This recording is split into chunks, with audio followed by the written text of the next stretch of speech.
इस साल महाशिवरात्रि 8 मार्च 2024 को मनाया जाएगा।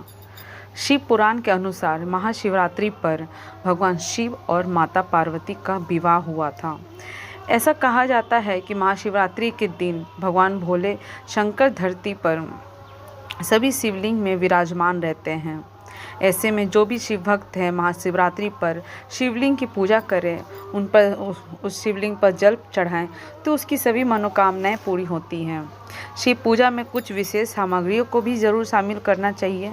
अगर आप चाहें तो पेन और पेपर लेकर नोट भी कर सकते हैं, जिससे कोई भी सामग्री आपसे मिस ना हो जाए पूजा के दौरान। तो फिर बिना देर किए आइए जानते हैं इस महाशिवरात्रि में शिव जी की पूजा के लिए सामग्रियों के बारे में। वैसे तो महादेव जी बहुत भोले ही हैं। सच्ची श्रद्धा से मात्र एक लोटा जल ही शिवलिंग पर चढ़ाने से वो प्रसन्न हो जाते हैं। लेकिन महाशिवरात्रि के दिन कुछ विशेष सामग्री से महादेव की पूजा करने पर अलग अलग फल की प्राप्ति भी होती है। शिवरात्रि की पूजा में कुछ चीज़ें छूट ना जाएं, इसके लिए आज ही समस्त सामग्री को अच्छे से नोट कर लें। महाशिवरात्रि क्या क्या सामग्री होना चाहिए, आइए उसके बारे में जानते हैं। सबसे पहला तो कुश का आसन होना चाहिए।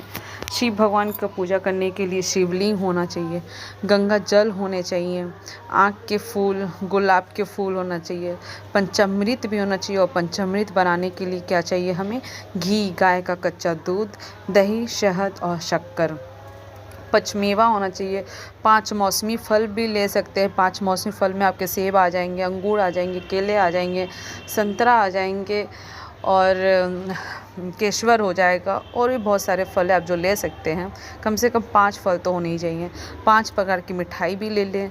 शिवा मुट्ठी जो कि भगवान भोले को बहुत पसंद है, वो शिवा मुट्ठी गेहूँ, काला तिल, अरहर दाल और अक्षत और मूंग से बनता है। पान के पत्ते ले, लौंग, इलायची, सुपारी, भांग, भस्म, केसर, रुद्राक्ष, मौली, ये सब ज़रूरी सामग्री है जो लिख लें। बेलपत्र जो कि बिल्कुल भी फटे फुटे नहीं होने चाहिए। 3 पत्र एकदम साफ सुथरे और बहुत ही अच्छे वाले होने चाहिए। धतूरा भगवान को बहुत ही प्रिय है। शमी पत्र, सफ़ेद चंदन, गन्ने का रस, हलवा, अबीर, गुलाल, भोडल, कपूर, इत्र। माँ पार्वती के लिए सुहाग की सामग्री मान्य, यानी कि आप चुंदरी ले ले, बिंदिया ले ले, चूड़ी हो गए, आलता हो गए, नेल पॉलिश हो गए, माता का चुंदरी हो गया और साड़ी ले लें। और महाशिवरात्रि में व्रत कथा पढ़ने के लिए एक पुस्तक और दान करने के लिए कंबल, दक्षिणा तो होनी चाहिए, वस्त्र और अन्न। कुछ चीज़ें और भी बताऊंगी जो आप भगवान शिव को अगर चढ़ाएं तो आपकी मनोकामना पूर्ति होने में थोड़ी मदद मिल सकती है। जैसे कि भांग शिव जी को अति प्रिय है। भांग शीतलता प्रदान करता है। धार्मिक कथा के अनुसार जब शिव जी ने हलाहल विष पी लिया था तब उनकी व्याकुलता मिटाने के लिए उन्हें भांग औषधि के रूप में खिलाई गई थी। मान्यता है कि महाशिवरात्रि पर शिव को भांग चढ़ाने से गंभीर रोग भी खत्म हो जाता है। इसके लिए भांग के पत्ते को पीसकर दूध में मिलाएं और उससे महादेव का अभिषेक करें। दूसरा आपकी सामग्री है गेहूँ। संतान प्राप्ति के लिए भोलेनाथ को 1 मुट्ठी गेहूँ अर्पित करें और फिर निसंतान दंपत्ति शिव चालीसा का पाठ करें। कहते हैं इससे घर में जल्द किलकारी गूंजती है। तीसरा है मंदार के फूल। मंदार का पुष्प व्यक्ति को सांसारिक बंधनों से मुक्ति दिलाता है। शिव जी को मंदार पुष्प अर्पित करें, इससे जन्म और मरण के बंधन से मुक्ति मिल जाती है। अक्षत, आर्थिक तंगी से जूझ रहे हैं तो महाशिवरात्रि पर भोलेनाथ को 1 मुट्ठी चावल बिना टूटे अक्षत अर्पित करें। मान्यता है कि धन संपत्ति की प्राप्ति के लिए यह उपाय अत्यंत लाभकारी है।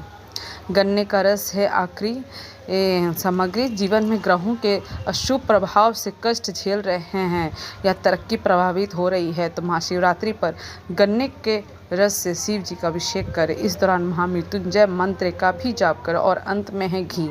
विवाह में विलम्ब हो रहा है, मनचाहा जीवन साथी पाने की इच्छा पूर्ति के लिए घी से शिवलिंग का अभिषेक जरूर रखें। ध्यान रखें भगवान शिव की पूजा में तुलसी व हल्दी नहीं शामिल की जाती है।